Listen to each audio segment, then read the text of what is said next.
a theorem. If theta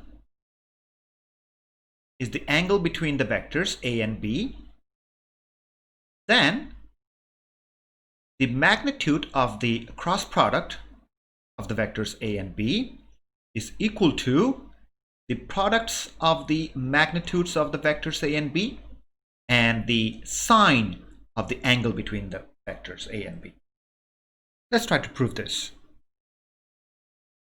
We begin with the square of the magnitude of the cross product,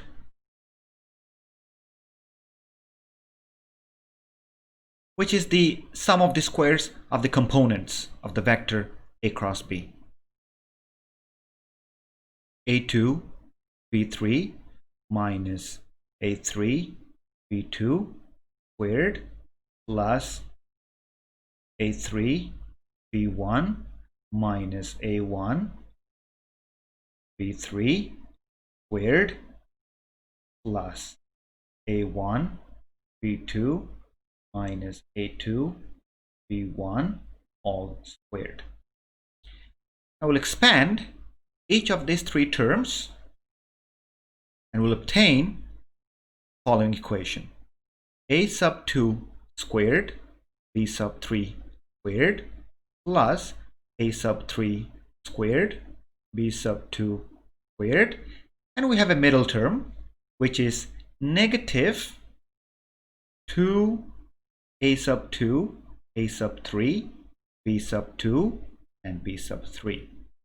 Similarly, if we expand the rest of these two terms, we'll get these two expressions: a sub 3 squared b sub 1 squared plus a sub 1 squared b sub 3 squared minus 2 a sub 3 a sub 1 b sub 3 b sub 1 plus, to expand this expression, we get a sub 1 squared b sub 2 squared a sub 2 squared b sub 1 squared minus 2 a sub 1 a sub 2 and b sub 1 b sub 2.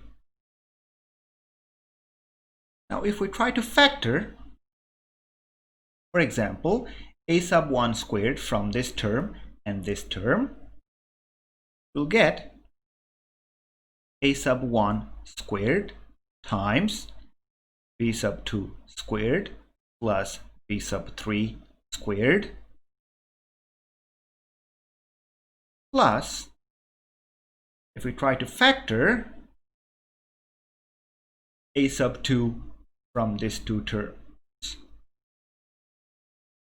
we get a sub 2 squared b sub 1 squared plus b sub 3 squared. Similarly, if we try to factor a sub 3 from these two terms, we get a sub 3 squared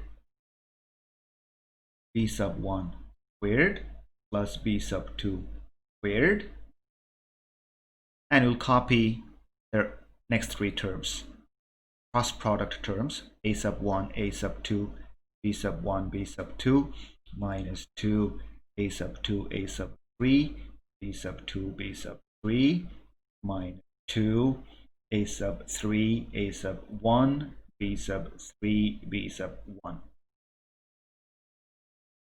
Now observe that if we had a term like this in the first factor, b1 squared,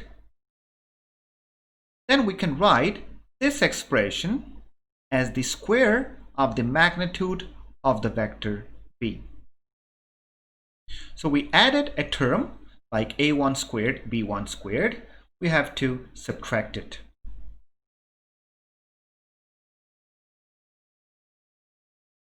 Similarly, if we had a term like this in the second factor,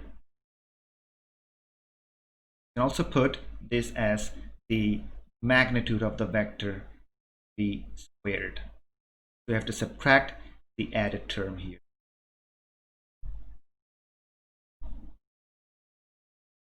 Similar cases, for the third component. So we added a sub 3 squared, b sub 3 squared. So we are subtracting it, get a balance equation. Now notice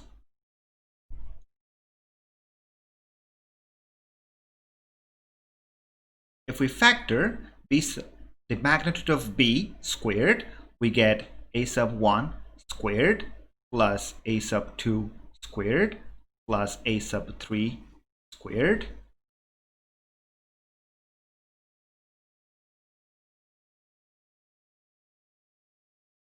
And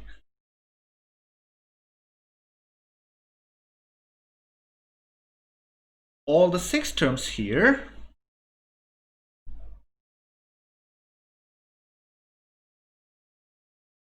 can be put into this form. A1 B1 plus A2 B2 plus A sub 3 all squared. Now notice this term is the square of the magnitude of the vector A. So the first term becomes the product of the square of the magnitudes of the vectors. And the second term, notice, this is just the dot product of the vectors.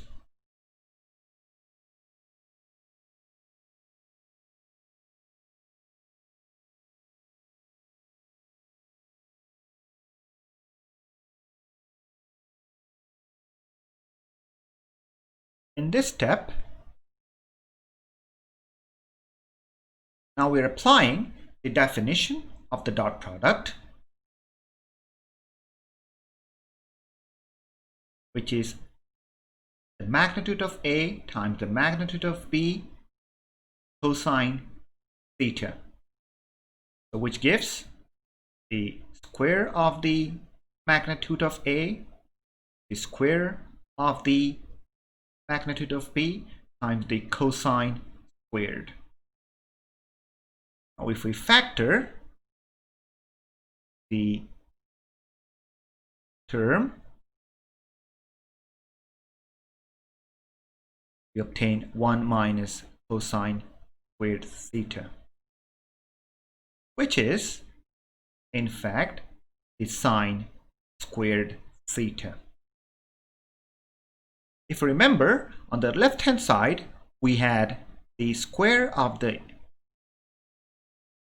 vector, the square of the magnitude of the vector A cross B. Now if we take the positive square root of the both sides, in the left hand side we obtain just the magnitude of the vector A cross B.